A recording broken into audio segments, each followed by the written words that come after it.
జోష్న వాళ్ళ గ్రానీ దగ్గరికి వచ్చి, "నువ్వు 2 రోజుల నుండి ఏదో వెరైటీగా ప్రవర్తిస్తున్నావు. నాకు అర్థం కావటం లేదు. నీ ప్రవర్తనలో మార్పు వచ్చింది గ్రానీ" అని చెప్పేసైతే అంటూ ఉంటుంది. ఆ మాటలు వినగానే అక్కడ ఉన్న వాళ్ళ గ్రానీ అయితే, "అదేమీ లేదే, నువ్వు వెళ్ళవే ఇక్కడి నుండి, కొంచెం నేను తర్వాత వస్తాను" అని చెప్పేసైతే అంటూ ఉంటుంది.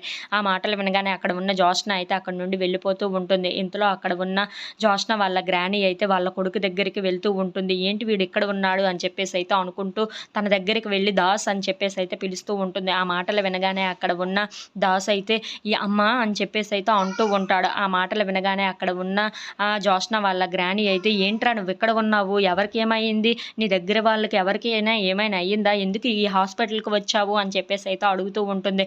ఆ మాటలు వినగానే అక్కడ ఉన్న దాస్ అయితే, "ఒకసారి వీడియో చూడమ్మా" అని చెప్పేసి తన చేతికి తన ఫోన్‌నయితే ఇస్తూ ఉంటాడు. ఇంతలో అక్కడ ఉన్న జోష్న వాళ్ళ గ్రానీ అయితే ఆ ఫోన్‌లో ఆ వీడియోని చూస్తూ ఉంటుంది. "ఏంట్రా ఇది, అందరూ చూస్తున్న వీడియోనే కదా!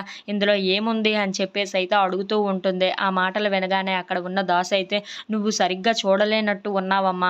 ఆ వీడియోలో ఉన్నది నా కొడుకమ్మా" అని చెప్పేసైతే అంటూ ఉంటాడు. ఆ మాటలు వినగానే అక్కడ ఉన్న జోష్న వాళ్ళ గ్రానీ అయితే ఒక్కసారిగా షాక్ అయిపోతూ ఉంటుంది. "ఏంట్రా నువ్వేం మాట్లాడుతున్నావురా?" అని చెప్పేసైతే అడుగుతూ ఉంటుంది. ఆ మాటలు వినగానే అక్కడ ఉన్న దాస్ అయితే, "అవునమ్మా, ఆ వీడియోలో ఉన్నది ఎవరో కాదు. వాడు నా సొంత కొడుకమ్మా" అని చెప్పేసైతే అంటూ ఉంటాడు.